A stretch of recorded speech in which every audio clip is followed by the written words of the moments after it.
Inside Story. Forgiven in Prison Part 2 by Andrew McChesney.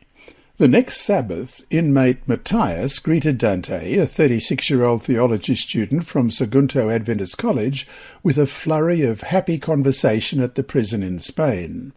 After several minutes, however, Matthias abruptly changed his tone and began to fidget nervously.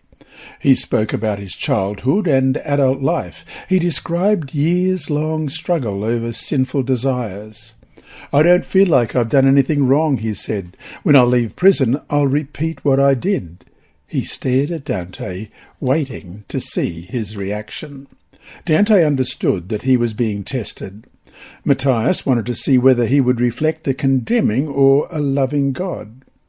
Dante prayed silently, "Jesus, give me your grace. You forgave me, and you can forgive him."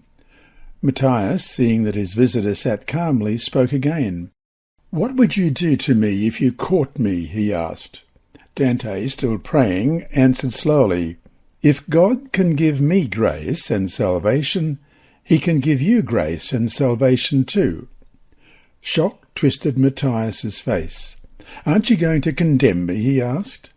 Opening the Bible, Dante read, "For the good that I will to do, I do not do, but the evil I will not to do, that I practice.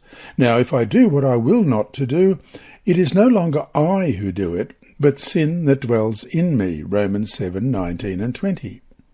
"We often don't understand our actions," he said. "We don't do what we want to do, and we end up doing what we don't want to do. Could it be that you don't feel bad about your actions because you can't control them?" Matthias grabbed the Bible from Dante's hand and read the passage. Dante turned to Romans 8, verses 1 and 2 and read, "There is therefore now no condemnation to those who are in Christ Jesus, who do not walk according to the flesh, but according to the Spirit.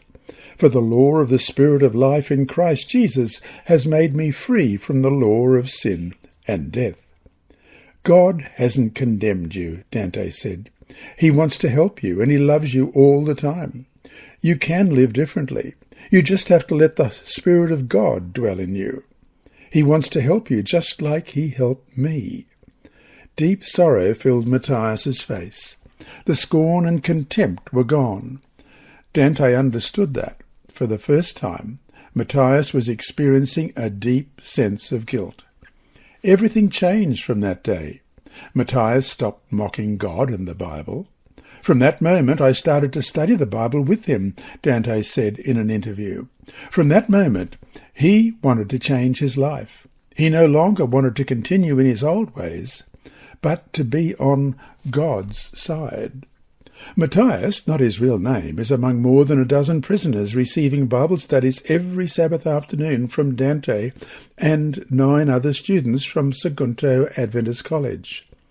Your Sabbath School mission offerings help Adventist educational institutions worldwide train students like Dante to share Jesus' precious promise of grace and salvation to a sin-sick world.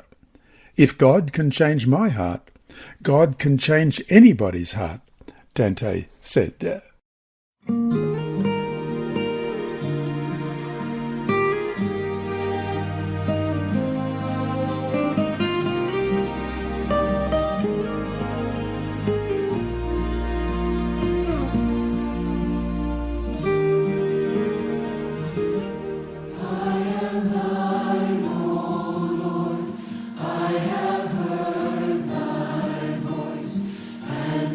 Told thy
To thy precious